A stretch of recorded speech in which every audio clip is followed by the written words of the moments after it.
GM fam, today is Friday, December 6th, 2024. It's the first day of the rest of our lives, and we are very, very excited to be joined by a representative from one of the hottest tokens in the past couple of months. We're not talking about Ethereum, which just passed $4,000. I think it's still above $4,000, so a lot to celebrate. No, we're talking about Curve. OX Tutti joined fairly recently. I shouldn't say fairly recently, it's been like a lifetime in crypto years, as a UI, UX expert, designer, product specialist with Curve. He has been an absolute pleasure to work with. And Tuti, could you tell us a bit more about yourself? Yeah, hi, I'm Tuti. I've done many things in my life, and what I'm doing right now is being a product designer and UX designer in the crypto space. I'm working part-time at JPEG and at Curve, and yeah, I've participated in a lot of the bigger crypto projects. I worked with Olympus and also yeah, have done some identity branding and these kind of things. So I've been in the space now for what seems ages, but at the same time, it's not so long. Learned a lot along the way, and really, yeah, really interested in the general ethos of what cryptocurrencies and blockchains can do to the world and what they can bring to people, really generally. Yeah. So if you don't mind, like I hope this isn't like too much of like personal information, but could you talk about your career trajectory before you joined crypto? Because I think that's super interesting. Yeah, I've done a lot of things, from basically like music to architecture, and then event programming and more like different things like really uh, art direction and other things like this. I'm someone who's quite creative, I guess. I guess that's why I'm not so good with numbers generally. But I'm good with shapes and understanding what people try to express and what people want to get emotionally out of something. Yeah, so it's very interesting to have come from a much more creative background and then found your way into like cryptocurrency and especially DeFi, which is like so much numbers, right? Like you can see where, like you said you do work at JPEG, so I can see where like that makes sense, right? Like NFTs is kind of like financialized art, but Curve is like extremely mathematical, right? Like what was the jump like? So I had already participated in the pool creation flow, and JPEG made extensive use of Curve. So I was actually pretty familiar with like the Curve mechanics, how it works, the different type of pools that existed, and the whole like Curve war thing. So I was quite aware of what was happening there, and I understood it quite well. And then at some point, Curve were looking for a product designer, and I thought I could help as well there a bit more, while still working with JPEG. And basically, yeah, it's been quite a ride. I mean, I've always, I think, yeah, as I was saying before, I was always interested in the decentralization aspect of finance, about how it's still a mission on banking the unbanked, and about the freedom and the financial freedom that the space promotes. Um, so I was actually really curious to see what I could do for Curve, because I feel it's a really great product, but it's not presented in the best way. So I think like a lot of the complexity is actually revealed, and some of this complexity doesn't need to be revealed per se. And it's a lot of numbers, as you said, but numbers can be reduced to stuff that is digestible for most people as well, and normal people. And ultimately, I still believe that the mission of yeah, crypto is still banking the unbanked, basically, as much as possible. So I felt that Curve is doing that, and it's like it thrives on a very decentralization ethos. So yeah, it felt like a good fit. Absolutely. And one thing I've noticed from kind of our conversations is just the intense amount of focus that you put into like conducting user interviews and just really understanding the target user personas. So before we get into the Curve case, like can you talk about what that looked like when you were doing some of that work with like other DeFi protocols, Olympus, JPEG, and such? It's a bit of a tough one in the sense that doing actual user interviews is difficult because you need to find the people that are hidden behind the addresses. There's one thing with very active community members that are actually perhaps smaller wallets and are using the protocol call to the best of their extent, but they're not really the ones that are moving the needle in terms of TVL usage, volumes, etc. So in a way, you try to also find the big ones, right? And these usually tend to want to remain anonymous and to remain private as much as possible. So when you do ask them quite a lot of questions, ask them for feedback as well, and then it's a lot of discussing with them, trying to understand their pain points, trying to understand what they're really trying to achieve. And it's interesting because often when you do user interviews, depending on the project that you work for, you can start to talk to several people that are from a broad range of things, right? But when you talk to those larger users, they're usually super educated, right? And they really understand what they're doing because the game they're playing is a very high stakes game. So it's actually always quite fascinating. Of course, everyone, because it's also high stake games, try to pull the rug for them, right? And to try to tweak things in their direction. But it's really interesting to balance that and also to have insights in some of these people that yeah, that are behind those addresses and that are playing the crypto game. I mean, some of them very well, and then not so well, and then the other way around as well. So it's quite interesting to be part of that. So do you see a lot of overlap between, like, for example, the Olympus DAO users and the Curve users, or is they like really distinct kind of use cases and personalities? They're different, but at the same time, there's some similarities as well, depending on the target user base, right? There are some like there are some people that are definitely blockchain explorers. They will try anything that's new, and they will understand it, and they will study it, and they will try to play that game. And some of them will jump from project to project, from narrative to narrative, and really try to do it.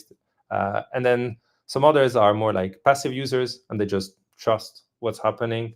Um, so it depends. In the case of Curve, I think what's really interesting for me is that it's really bridging the whole range, going from basically the OG DeFi people and the degens, and as well the big institution, right? I think few projects manage to do this in the way that Curve does, and so in this sense, I find it really interesting. Yeah, it's something JPEG was doing in a way, and it's still doing. Like it's really about this bridging NFT finance, right, at the early stages with like DeFi and using the power of Curve. Um, but it's a bit of a different thing with Curve, where it's you speak to basically pretty much all the actors in the space, going from searchers that are writing MEV bots and arbitrager bots to institutions, to OG degens, and to new ones as well. So, like, let's dive into the balance a little bit there, right? Because I don't think with the case of JPEGs, I don't think you were trying to communicate with BlackRock, right? So you didn't really have to build something that No. an institution's going to look at and be able to show to the CEO and say it's okay. With Curve, like, where do you like bias it when you're trying to build out your designs? Do you just say like, let's just make this look institutional friendly, and the degens will use it if they want, or do you try and like have like multiple like forks in the design? Like, how do you approach that and like the myriad different use cases? Um, in this case, I think like the way that we're approaching a bit the Curve design updates and UX updates is really to make sure that people understand how to play the game. So making sure that people can level up and that it doesn't feel overwhelming all of a sudden. So it's really about making sure that on a first glance it looks simple and that you can dive in it and dive in the numbers and dive in the charts and dive in the different parameters and understand this. But at the beginning, it has to feel simple.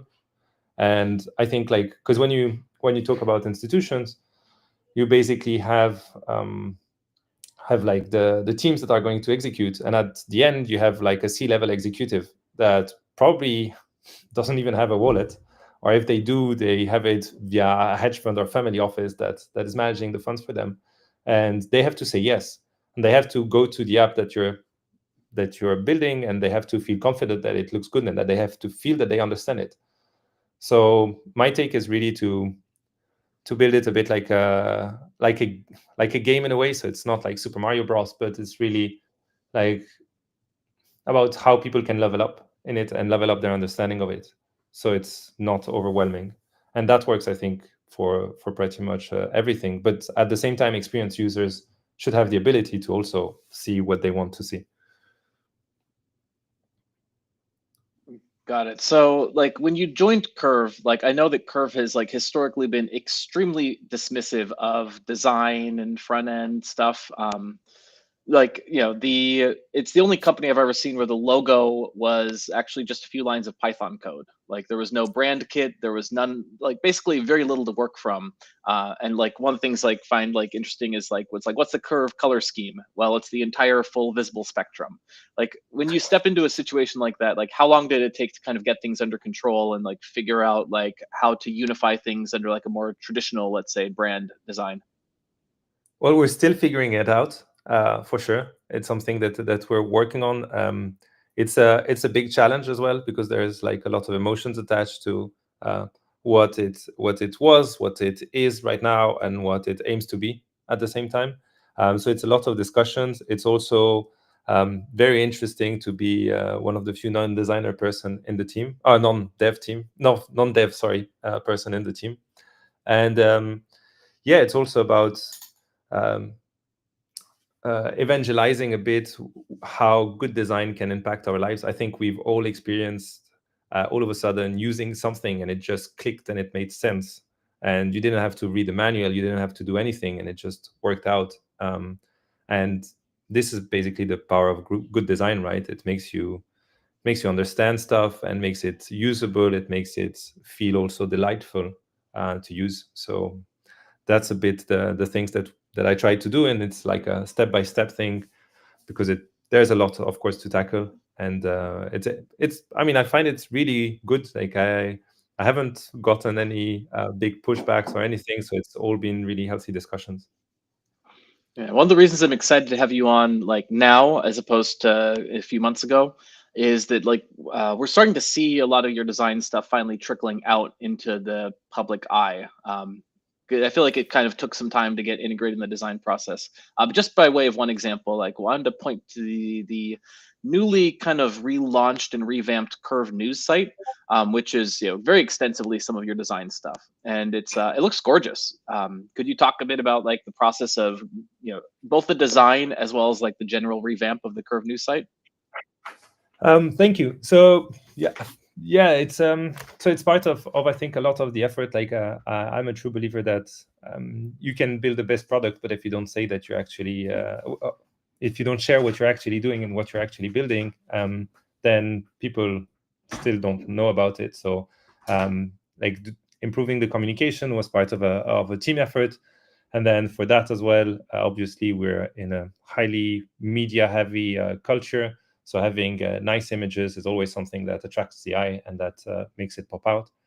And yeah, then we had to do a lot of banners for a lot of announcements. So I've been trying to build a bit of a system also around the color scheme that I've built for the app, and then to really try to decline it in many ways, where I can churn out a lot of those banners so that they feel kind of samey, but at the same time that they have a bit of a unique vibe, but that they still communicate a bit what we're doing, and trying to be respectful of the Curve.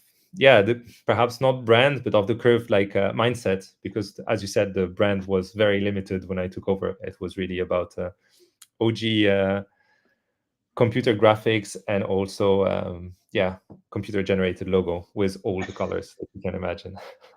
But like so I'm not like super well versed in like art and like design philosophy, but could you talk a bit about like some of the like design influences here? Is this like would you equate this to, like the material design, which was like a Google I think trend that they pioneered for like how to design things? Like what's this kind of like design philosophy? I know it's like a lot um of like primary colors and shapes. Yeah, so in this case, I think like what I'm quite influenced with, and where I took inspiration from for the Curve brand as it is right now, was really to try and dig into what Curve is. And for me, it's really this kind of foundational piece of DeFi, but at the same time, it's really about being at the forefront of innovation for DeFi. And this is really a bit what Curve is for me, and it's also what I kind of noticed from talking to people. Everyone is really saying Curve is really the one that do the new stuff. And then sometimes it gets forked, sometimes it gets optimized, but it's really about this. And so I was trying to think of what were the movements that I relate to that have been doing that. And the first one that came to mind were like the early constructivist artists that were working in Russia at the beginning of last century. And for me, there are people that really influence me. Their art really influenced me as well. And I think what I like about it is that they were really pushing the boundaries at their time. They were really doing stuff that was completely new and unseen before. And also, what I liked was generally their attitude of working with simple shapes and also simple colors, and trying to get emotion out just with this as well. And also, in the case of Curve, we needed to have something that is really unique, because this is also one of the qualities of Curve. I think nothing is quite like it. And in that sense, I was trying also to break free from whatever sci-fi super tech stuff that is across the board a bit in crypto, and to make it pop a little bit more, and to make use of flat colors, simple shapes, and also optical illusions, and a bit also in the respect for the logo, which is like which is this Klein bottle. So yeah, Yeah, lot of influences going a bit in there. I think I kind of catch it because, like, even to my unskilled eye, like when I look at this like background, it's almost like because of the shading on the different like blocks, it almost looks like they're popping off. But then if you look at like the shading's kind of unusual, and it like is popping in slightly different directions, so it kind of I definitely catch that optical illusion thing that you're talking about. Yeah. And then Yeah, it's a bit also like what Escher has been doing, right, with his painting, where when you look at it, looks like an infinite loop, but it's an impossible infinite loop. And it's kind of also, I think, I mean, I'm hoping this is also kind of what Mitch envisioned when he used the Klein bottle to have it as a logo, right? It's like the thing that you can yeah, never feel, but that you were you could. familiar with the Klein bottle before you joined Curve? Well, so first of all, I was familiar with the shape, with the logo, but I had no idea it was a Klein bottle. It was after a while that I was told it is a Klein bottle, man, and I was like, oh, okay. And then yeah, then it was really, it clicked, right? It really clicked. I understood how it was made and stuff. And yeah, it's a challenge to work with it in a way, but I'm hoping I'm giving it like yeah, proper justice. Yeah, I mean, I'd say so. Like one of the things I notice here, and maybe I'm like thinking of this the wrong way, but is it like the paradigm basically that the yellow with the kind of gray outline of the Klein bottle is meant to represent S curve USD, whereas green is regular curve USD. The full multicolored one is the curve token, and then I guess the white is like the ECRV. Is that the symbol? Yeah, that's exactly it. So yeah, it's really we got those 4 tokens, right? And the goal is really to make sure that the brand gets recognized across the 4 tokens, and at the same time that they can be understood. So CRV-USD was already green. It's green like the dollar, right? It's something that you can use. And then the savings CRV-USD, which is yellow, is really like gold, right? It's bringing you value. It's something that's earning you yield. And then CRV gives you basically everything because it has all the colors.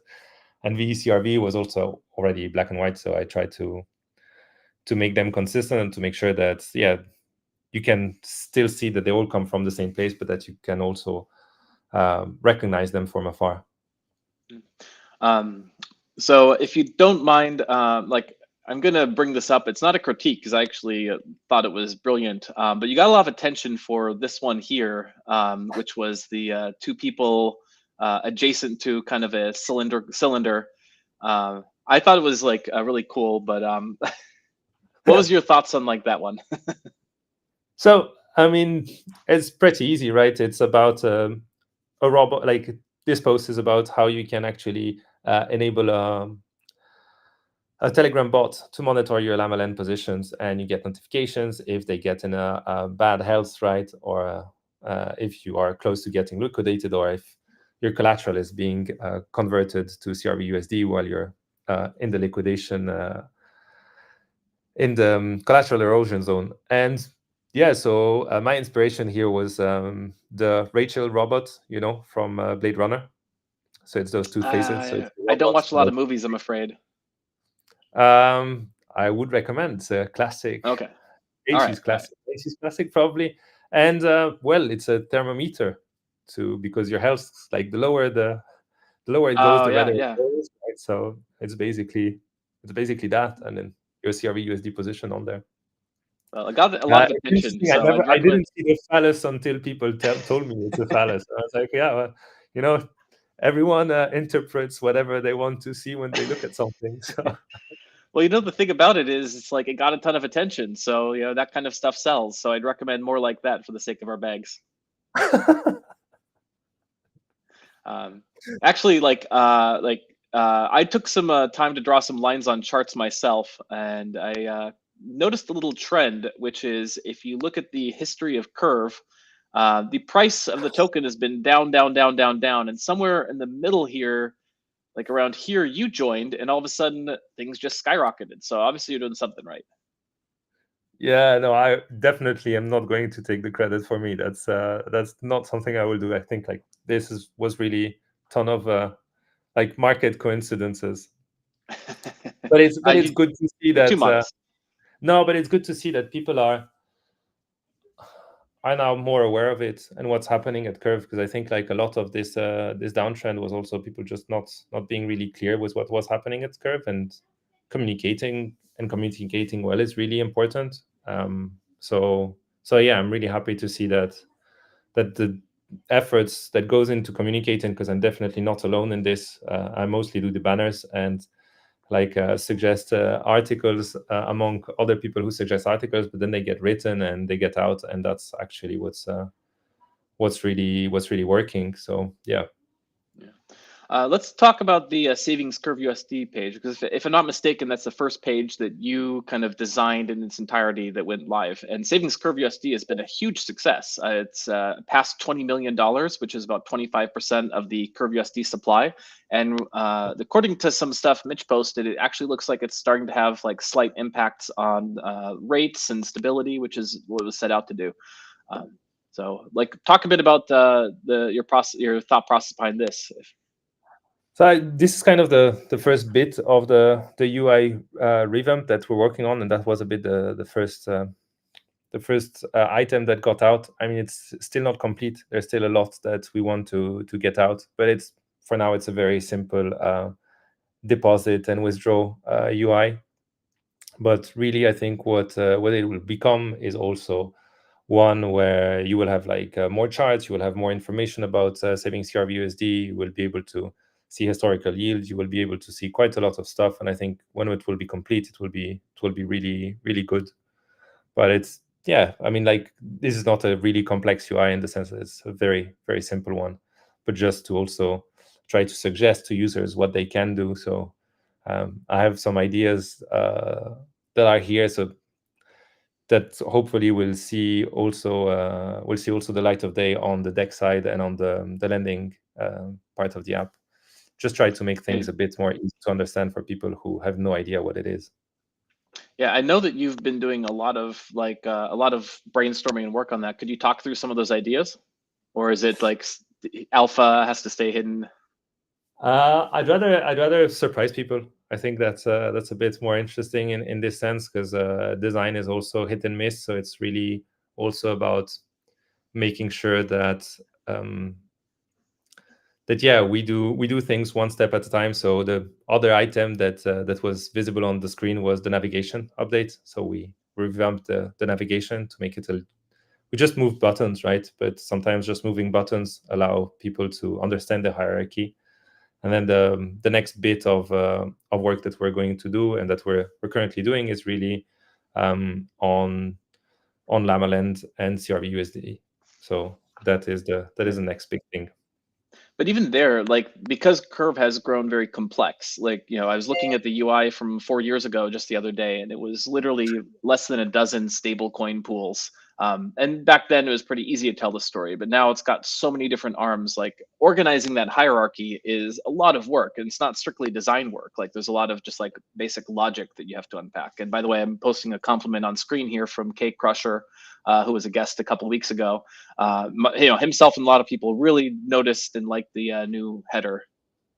Cool. That's really nice to see. But yeah, I mean, as UX designers, like one of the things that you really have to ask yourselves is why you're doing stuff, right? And also build an understanding of product and of what the product is meant to be. Because if it's not clear, then there is no way that you can actually do something like express it clearly, right? Mm-hmm. And so I think with what happened with Curve is it grew, right? And features were added and added and added, and now we're a bit in a situation where some form of spring cleaning is needed to make it readable again and really usable in a better way, right? And this is the work that we're doing, and we're going to be doing it step by step. So don't expect a full revamp and that goes live in one go. It will be more like incremental steps and also testing the waters out of what works, what doesn't work, and also getting feedback from the community on how things are getting used and stuff. And hopefully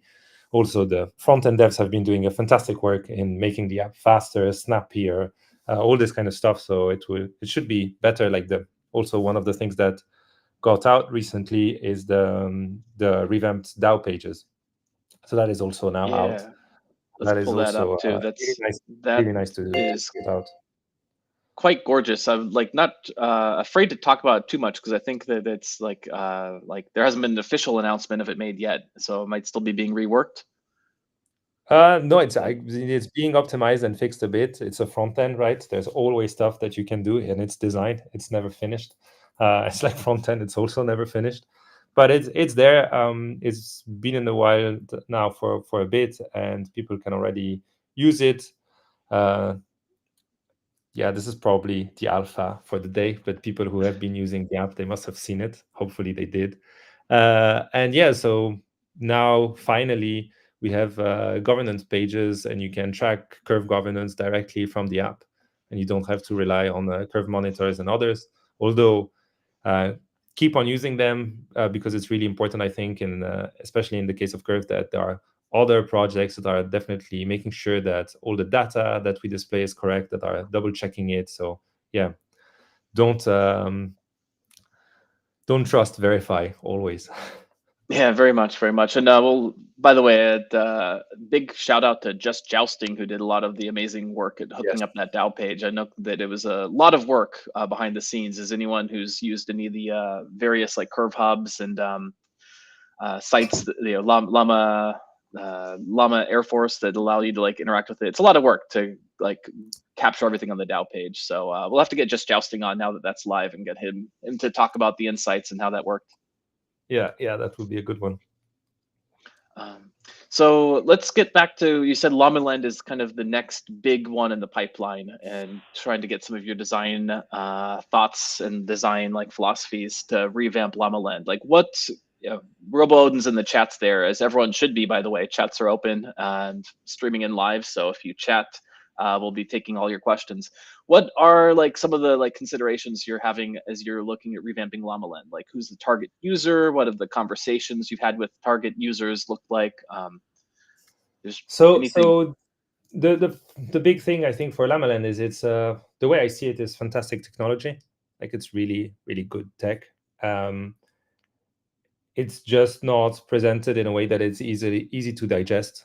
So the goal is really to make it easier, right? This is, I mean, something simple. In the end, it's about borrowing against collateral. It's something that people have done right, left and right on different protocols. It's not about reinventing the wheel, but in our case, we have borrow and lend, and also the minting of CRV-USD. So the goal is really to try to make it unified, to make it easy to search and to find markets, to find also lending and yield opportunities for people that are lending, to find the best deal for people who are borrowing, and also to make the whole Llama protection and the Llama mechanism like easier to understand for people that are getting started with CRV-USD and with borrowing on Llama Land, basically. So that's really the main goal. Because yeah, from I came to it also trying to understand it, and for me, I was really overwhelmed by the sheer complexity of it.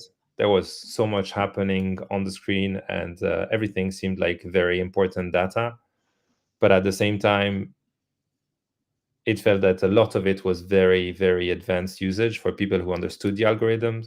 And my my initial thought was, okay, I'm really left curve. I don't understand it.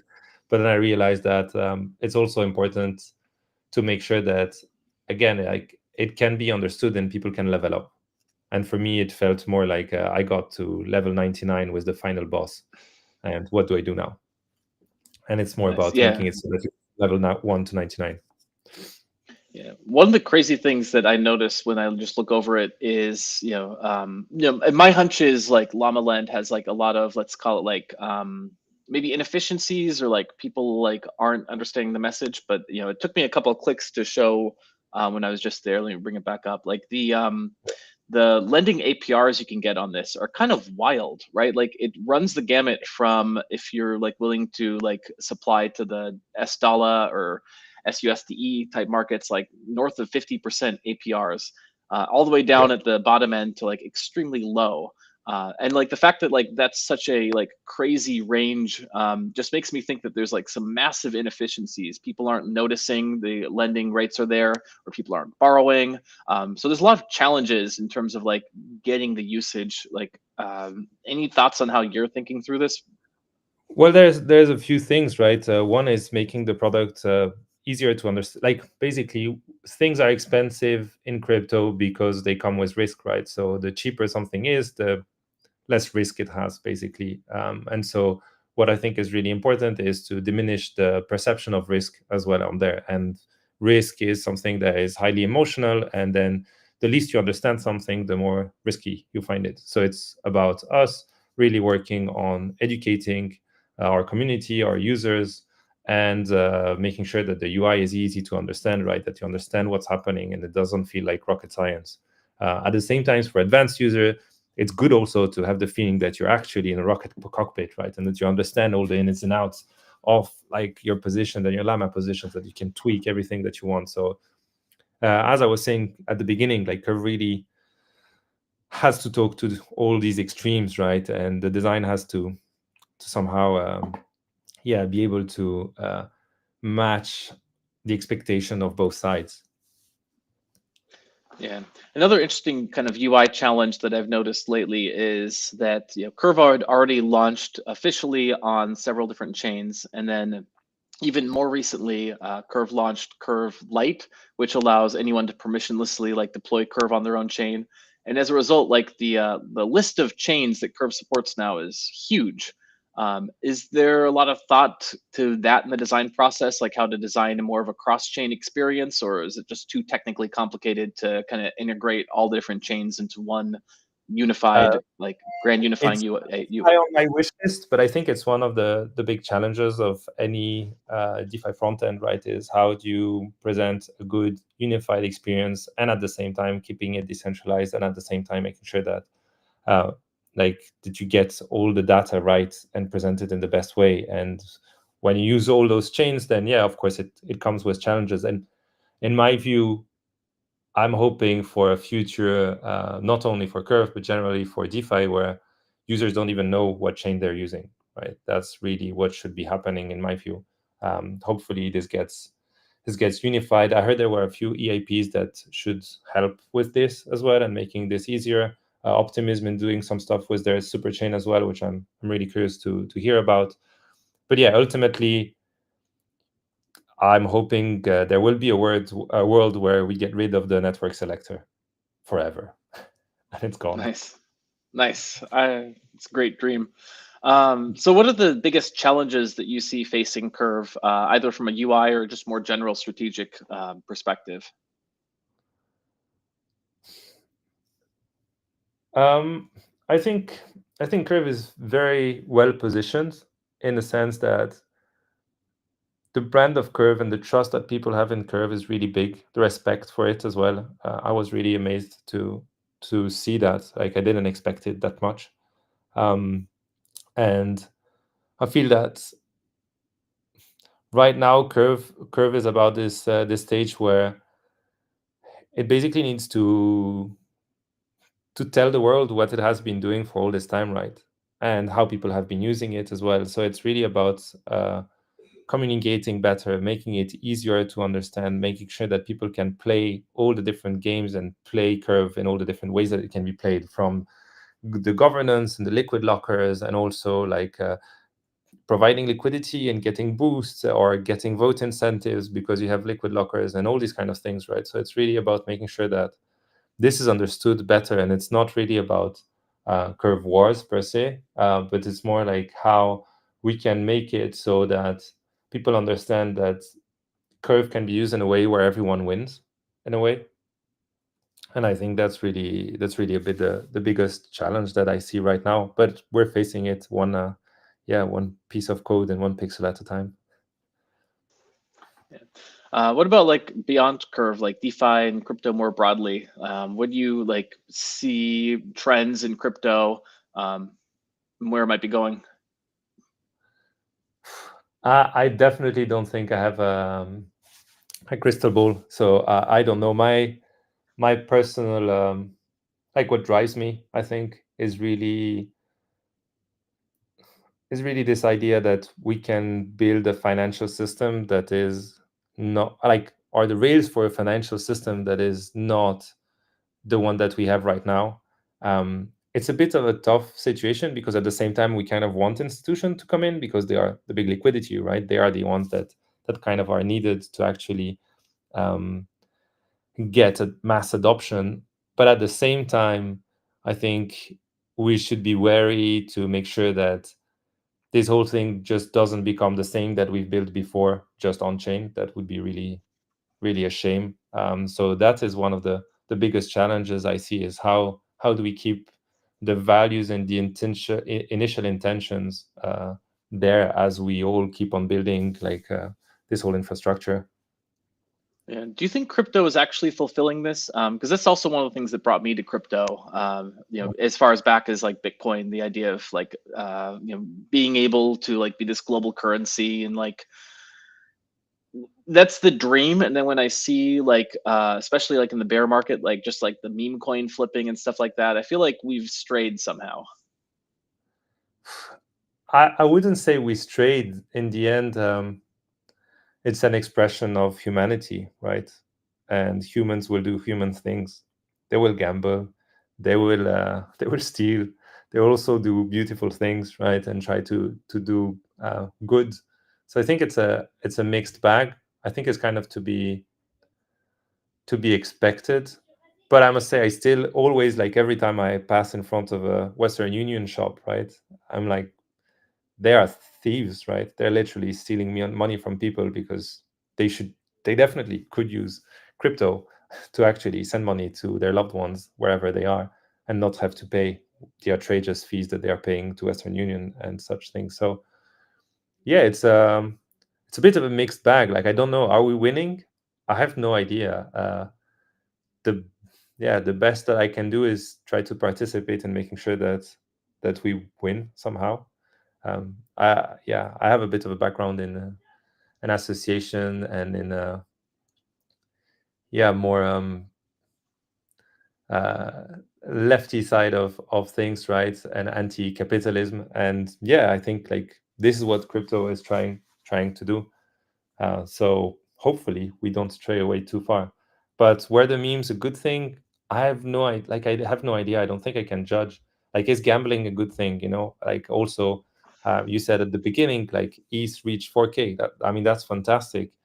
every ETH holder is somehow as much gambling as they are like investing in something that they believe in, right? So it's good, right? It's definitely good, but yeah, it's a tough balance, right? In the end. Yeah, very much. I mean, I'm not a philosopher, so it's definitely above my pay grade.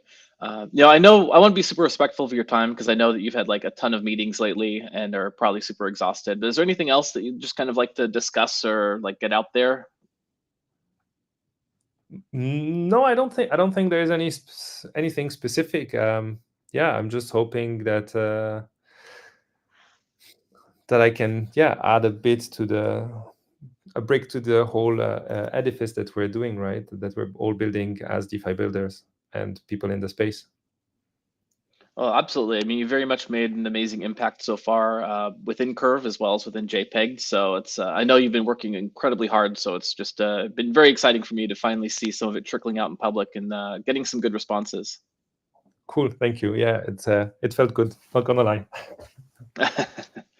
Excellent. Well, everyone, thank you all for joining us. It's been another successful Llama Party. We'll